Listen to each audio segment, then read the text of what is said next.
Oi Mansing, this is the both here, and today we're going to be talking about the Mk12 roster, whether it will be basically whether it will make or break it, Mk12.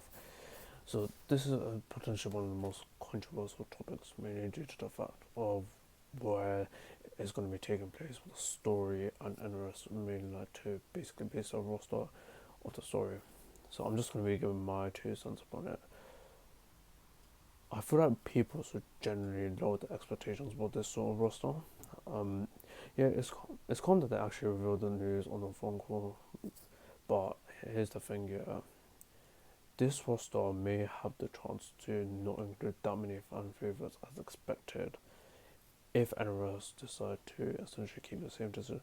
Me personally, I feel like they should just abandon the story mode because there's really no reason to continue it now.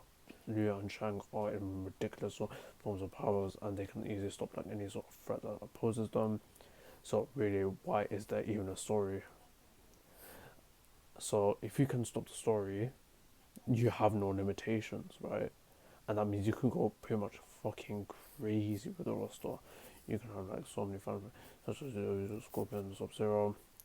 Yes, the current Scorpion and also Zero are affected by this timeline, but knowing a Boon, they're probably going to be there somehow through probably like some mental shit.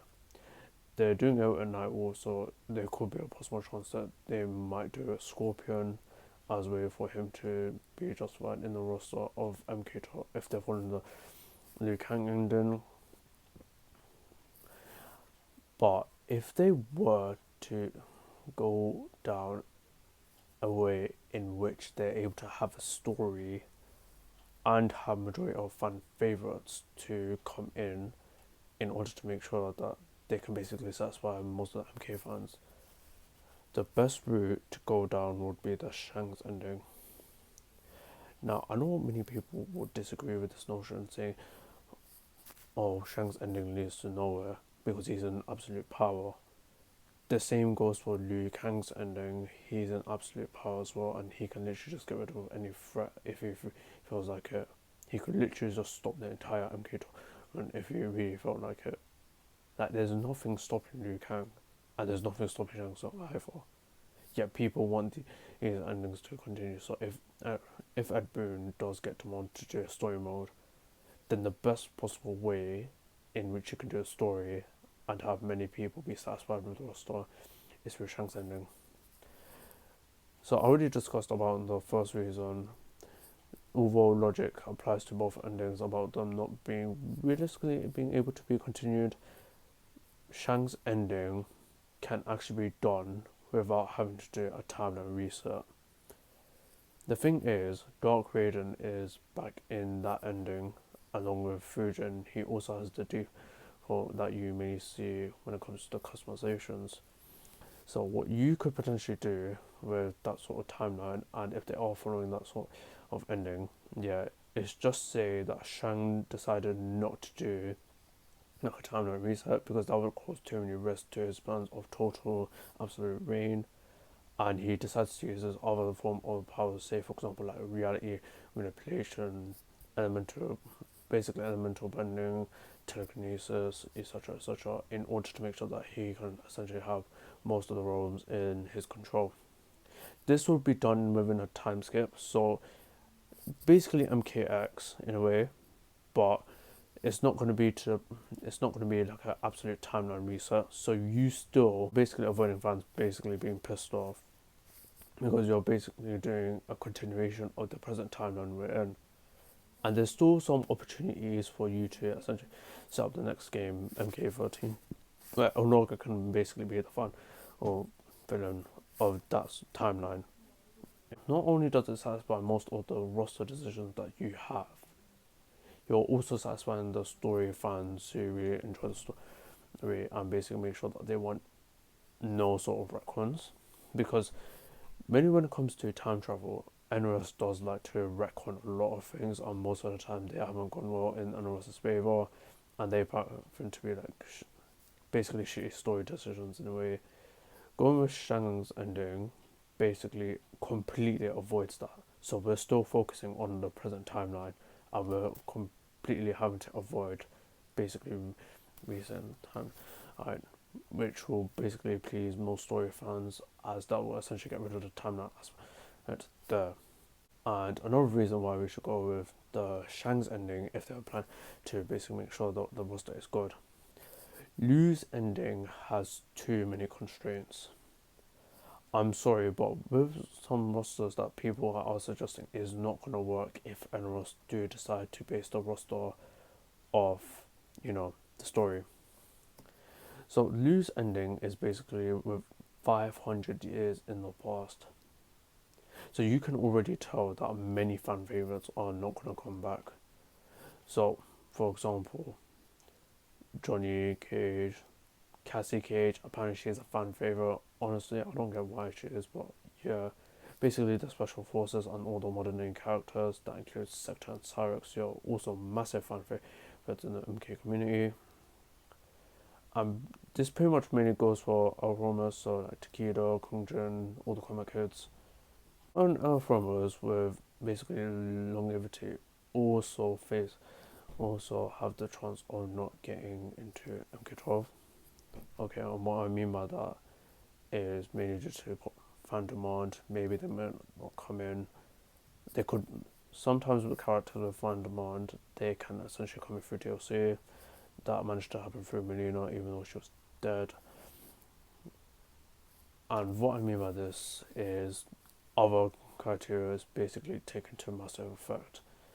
So people say that Raiden will come back, but here's the thing: Raiden managed to set his powers to Liu Kang. Yeah, how many people are going to get interested in the fact that Raiden will be playing with no powers now? The entire aspect of Raiden is literally to be playing as a ridiculous, overpowered Thunder God, and now Liu Kang has taken into that. He's essentially a striker. Literally, he's essentially a striker, a guy with no weapons. The only person that should be with sort of magical abilities or godlike abilities is essentially Striker or Aaron Black. That's it. If you do that to Raiden, not many people are going to be pleased about it because he is a Thunder God.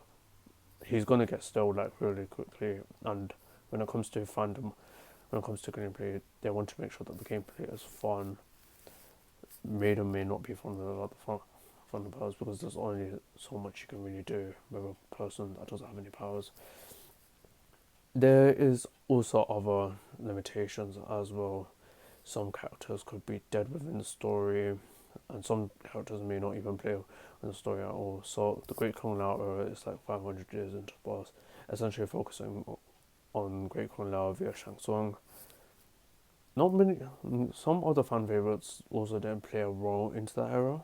So the Midnight Editions, they did not play any sort of role in that era at all.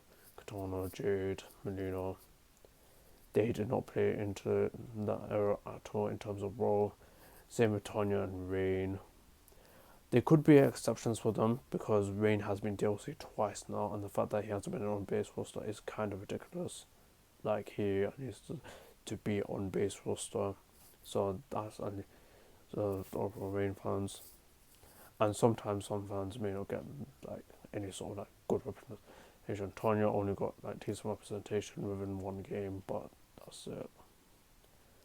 But yeah, so there could be this in mind. There are also other characters who may be dead within that sort of time period. So one character, for example, is Sundar. Now I heard lots of people talk about how like her retcon is gonna basically cement her place in terms of not being in the game. The thing is, she didn't even exist at that time, considering she's dead. Yeah, the only time that she came back in the story is in Mk3, which was way past the Great Colonial era, and the Indian invasion was in way before the Great Colonial era, which means she's dead at that time.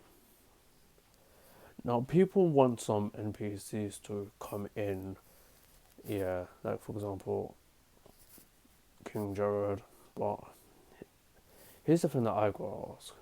with how badly King George was portrayed in Mk12, do you honestly believe that people would be interested in playing some weak old character? They not only want the gameplay to be fun, they also want it to be flashy, and I don't think when it comes to certain NPC choices that MK fans make, they're not exactly the greatest of choice. But yeah, essentially what I'm going to be thinking is that, considering that's going to be mainly based on Great Kung Lao, I take it it's probably going to be Outworld characters. But the thing is, some of the new Outworld characters have been massively disrupted. You know, like Kotal Khan from, for example. Some characters may be able to completely avoid this treatment, such as Reptile. But then again, Reptile has missed one game, so it's time he deserves to come back. And yeah, it's pretty much going to be like a majority an outward based roster. So you're probably going to expect to see Baraka, all the Shao Kahn, all the bosses like Motoro. Now, people say Motoro might not work, but here's the thing. I think they have the technology to do it now. Well, modern games at least. Because modern game developers, if you've seen God of War Ragnarok, you can definitely see that they are able to do, like, you know, the center of the four legs. You know, if God of War is able to do that, then I'm pretty sure MK, within how much that they've been developing this game for pretty much 4 years now, they've broken the game release cycle. So it may be every 2 years they'll release a game, but they didn't release anything in 2021. So yeah, so they could be doing some more development in terms of the character models. So Motaro might make it. Now, when it comes to new characters, people want Aaron Black to come back. Even if he was over 500 years old, which clearly isn't the case, as MKX stated that he was from the 18th century, with him being employed 150 years ago. And you've got to consider, was guns really made at that time? Like, guns is a massive important factor for Black. If you take that away, you basically take away of his character, a massive aspect of his character, which people like. You don't want to do that. So yeah, it's a massive hit and miss when you go to the Great Kung Lao era. I mean, there's not much you can really do for like the NPC choices. The only ones that I could really think of is King Gorbak, and that goes for other Kotal cats if it even exists at the time. But considering the fact that Kotal got disrespected so heavily in Mk11, I can barely see him making a cut. So yeah, the best way that we can potentially go through this is through the Shanks ending, because, as I said, with all the reasons, there's constraints in terms of rules and possibilities, and you're basically able to excuse the fact that if eras do go with a story within that era, you can easily just include everyone back. And for people that are requesting the 3D era, I think there's a massive chance that 3D era could come back. I think that's probably the only positive that we should probably take of it, because everything when it comes to like the main 3D era, main like fan favorite characters from MP1 to 3, that's pretty much all up in the air, like very uncertain at this point. So we don't know who's. But the only thing that we can confirm is the 3D era characters like Havoc, Natara, Onaga. They've been getting a lot of, essentially, like lots of good characters. What I mean by that, like lots of teasers in terms of them coming in, lots of fan demand. Overall, they've been getting lots of good demand from the fans, and other underrated 3D era characters might make it in the cut as well. For example, Shank's ending mentioned the Order, who's the main representative of the Order, Hotaru. There's a chance that he could come back. Reiko could come back, considering that this roster is could literally be based in our world if we are going through the Great Kung Lao era. And yeah, but honestly, if we're going through like the best decision overall, if we really want to satisfy the fans, just do no story, just do no story mode at all for Mk12, because gameplay has been a massive factor when it comes to enjoyment in the MK games. So, and with Mk11 being very controversial with the breakaway and some of the gameplay mechanics that are ridiculously broken and not even fun to do with, it will probably be best if we probably add the story mode on Mk12 and make the gameplay as best as possible. If not getting rid of the story, then go with Shang's ending and base the roster off the. That basically justifies everyone coming back. But pretty much avoid Liu Kang's ending just to make sure that you basically don't risk the fact of having many people complaining about lack of fan service in terms of the characters. So that's going to be it for my video in terms of the Mk12 roster. The reason why I didn't want to make this sooner because of the fact that there was lots of things that were in speculation of it, and we wasn't really sure whether Mk12 was going to be coming out, but we got confirmation. Lots of people are talking right now, so I might as well get my 2 cents on it. And yeah, that's going to be it for me. I hope you lot take care. And yeah, bless.